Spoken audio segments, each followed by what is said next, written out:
que los gobiernos locales y los gobiernos regionales no tienen capacidad de ejecución, que era un poco el tema de hace un par de años, pero si uno ve los números de ejecución del gasto público del año 2008, los gobiernos locales han más que doblado su ejecución y los gobiernos regionales han aumentado significativamente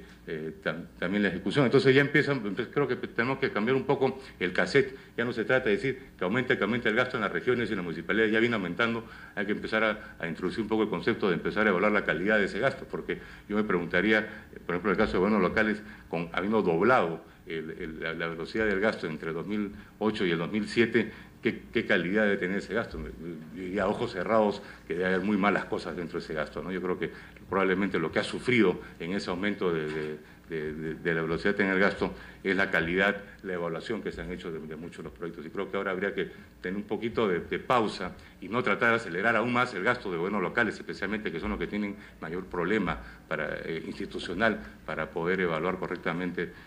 proyectos y tratar de que mejore la calidad de ese gasto. Y se está logrando, yo diría, un volumen de gasto que es relativamente adecuado en el caso específicamente de gobiernos locales, ¿no? Ahora, lo que está en el tapete en estos momentos es cómo lograr aumentar la inversión en infraestructura sin tener que recurrir únicamente a la inversión pública. En realidad el Perú ya lleva como 18 años tratando de promover la inversión privada en infraestructura y la verdad es que hemos sido exitosos solamente en dos sectores, que son energía y telecom. En realidad, cuando uno ve el porcentaje de participación privada en infraestructura, en otros sectores como saneamiento, por ejemplo, es prácticamente inexistente, y en transportes, si uno quita la interoceánica, también prácticamente inexistente, ¿no? Entonces, claramente tenemos dos sectores, saneamiento y transportes, que están muy atrasados en materia de captación de inversión privada. Yo diría que en el caso de energía y telecom, eso ya caminan solos, caminan en función de mercado, ¿no? Yo creo que ahí el tema ya no es tanto el Estado, sino cómo se desarrolla el mercado, pero ciertamente en el caso de saneamiento y transportes, el hecho de que no ha habido inversión es porque el Estado no ha dejado que haya inversión. Son dos sectores en los cuales todavía, para poder ingresar, tiene que haber o la entrega de una concesión o la autorización del Estado, es decir, no son sectores en los cuales el sector privado invierte libremente, y eso se refleja claramente en los bajos niveles de inversión, y yo diría que ese es un esquema que deberíamos de todas maneras poner como punto número uno en la agenda, cómo acelerar el proceso de concesiones para tratar de mantener la inversión privada en infraestructura a unos niveles relativamente adecuados. Ahora, claramente, el manejo de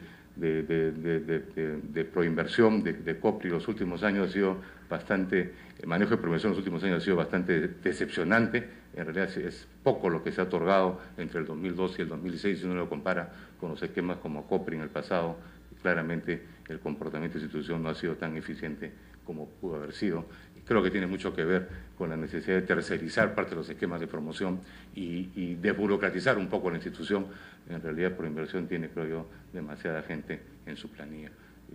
Sigamos. Lo positivo en materia de entrega de concesiones y asociaciones público-privadas ha sido el aumento en el techo de cofinanciamiento que se autodecretó el Estado, el Gobierno, en uno de los decretos legislativos del mes de junio. Hoy en día hay, sin comprometer, aproximadamente 4 puntos, casi 5 puntos del PBI dentro de ese tope que podrían ser comprometidos como cofinanciamiento o garantía para proyectos de concesión para APPs en los próximos 3 años. Si uno considera que el cofinanciamiento, la garantía puede ser 1/3 o 40% de un proyecto, claramente ahí hay margen como para poder otorgar concesiones hasta por 10-11% del PBI los próximos 3 años, ¿no? Y eso debería ser suficiente para poder cerrar la brecha, especialmente en transporte y saneamiento, que repito, son los dos sectores, creo yo, que están más atrasados en materia de inversión tanto pública como privada, son los dos que tienen la brecha más grande, ¿no? Y finalmente, bueno, esta es la brecha de infraestructura que estamos actualizando, que está actualizando el día de hoy el IPE, yo no estoy en el IPE, y que cuando termine la actualización lo más probable es que esté bordeando los 32 mil millones de dólares.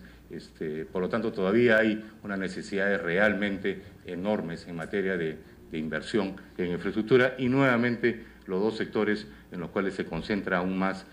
donde se concentra más esta necesidad es transporte y saneamiento, que son los sectores que han sido monopolizados por el Estado durante 30, 40 años y en los cuales la inversión ha sido totalmente inadecuada. Ahora, dentro de este contexto de de inversiones en infraestructura, ¿qué cosas se podría proponer o sugerir para poder avanzar? Creo que hay dos temas que ya están en la agenda, me parece, tanto de la Comisión por Inversión del Congreso como en la Comisión de Crisis, pero que creo que es importante resaltar, que son el tema de acciones público-privadas. Claramente, el reglamento que se ha publicado no promueve las acciones público-privadas, y ahí deberíamos tomarle un poco la palabra Carranza, que dice que él sí quiere promover concesiones para que realmente lo demuestre con un reglamento que sea mucho más dinámico, que sea mucho más pro inversión que lo que es en la actualidad. Por otro lado, yo creo que un mecanismo que a mí siempre me ha entusiasmado mucho, que fue incluso una iniciativa del Congreso, que es el pago de obra, por supuesto, que me parece que puede tener un efecto catalizador muy importante porque no tiene límite en el tamaño, es decir, puede ir desde una escuela rural hasta una gran obra y corta el proceso presupuestal como en 3 años. Si una empresa decide ejecutar directamente una obra en este año,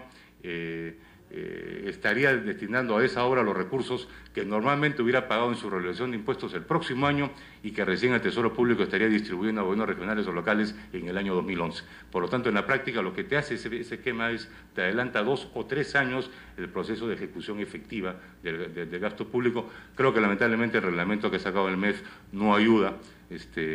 y creo que habría nuevamente que insistirle al MEF que esos dos reglamentos son fundamentales, a mí me parece, y creo que ahí es importante, ya entrando también al tema, ya no únicamente de la ejecución del gasto público, sino la importancia que debe tener los próximos 2 años cuando se desacelere la actividad económica, va a empezar a aumentar la desatisfacción de la población, que especialmente en zonas rurales haya mecanismos para que haya más cercanía entre empresas que ejecutan actividades en esas zonas rurales y la población local. Creo que postas rurales, postas médicas, escuelas, son perfectamente financiables por empresas haciendo actividades en zonas rurales en lugar de pagar sus impuestos a la renta en la regulación al fin de ese año. Creo que esos mecanismos son 2 mecanismos que el MEF me parece debería aligerar significativamente. Yo creo que si se logra un reglamento que sea la mitad del tamaño y haya que ponerle capaz cuota de peso al MEF para que no ponga tantos artículos ni tantas trabas, sería bastante importante. Por el lado tributario yo sí no veo mucho margen de maniobra para el gobierno. Yo sí creo que en la actualidad una de nuestras grandes fortalezas es justamente la solvencia fiscal con la que nos ha agarrado la crisis. Sería, creo yo, imprudente poner en riesgo nuestra solvencia fiscal con un tipo de acto dramático en materia de recorte de impuestos o reducción de tasas, ¿no? Que siempre es una tentación en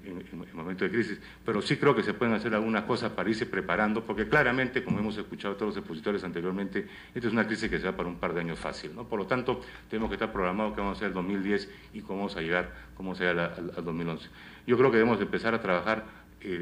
nuevamente el tema de reinversión de utilidades y introducirlas gradualmente en un horizonte fijo a varios años desde temprano en la legislación peruana. Si es que este año se discute el tema y se empieza a aplicar gradualmente un punto o punto y medio, no sé cuánto sea lo que finalmente te arrojen los números, si bajas de 30 a 29, a 28, a 27, anualmente los próximos 3 o 4 años, si lo fijas con un decreto, una ley, desde ahora, claramente le estás diciendo al sector privado que hay un horizonte en el cual tu carga tributaria va a ir gradualmente disminuyendo si es que aumentan tus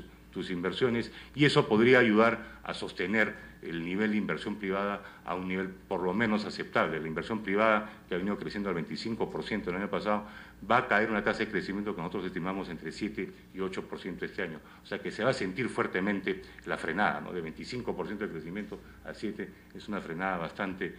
significativa, y habría que encontrar mecanismos que aseguren que el sector privado no se desalienta o se desanima con esa frenada y presentarle un horizonte de ese tipo. Creo que si hablamos de un punto, medio punto, punto y medio, ese es un tema que tendría que ver la gente del Ministerio, pero se fija de antemano a 3 años vista, el año 2010 tanto, el 2011 tanto, el 2012 tanto, creo que se podría lograr por lo menos un horizonte para que el sector privado sienta confianza en seguir impulsando unos proyectos de inversión que de otra manera tranquilamente deciden poner en el cajón y esperar que pasen las elecciones para seguir adelante, y ahí perderías 2 años de inversión que creo que no podemos dar el lujo. Y el otro tema son aranceles. Un minuto, sí, es un solo tema que me queda. Aranceles, que dentro de lo que es recaudación tributaria cada vez es menos relevante y que sí creo que puede ayudar a la competitividad. Hay todavía unos aranceles bordeando el 17% en algunos insumos. Hay todavía unas cosas ahí que realmente afectan la competitividad del sector privado peruano, que tranquilamente podrían nivelarse a tasas del 5%, por ejemplo, con bastante facilidad, a un costo fiscal que no pasaría de 150 o 200 millones de dólares, y que sería, creo yo, para unos sectores bastante importante, y sí es una medida de impacto en materia tributaria que no tendría, creo yo, mayor riesgo para el fisco. Esas serían, creo yo, las únicas medidas que podríamos sugerir en materia fiscal. Muchas gracias.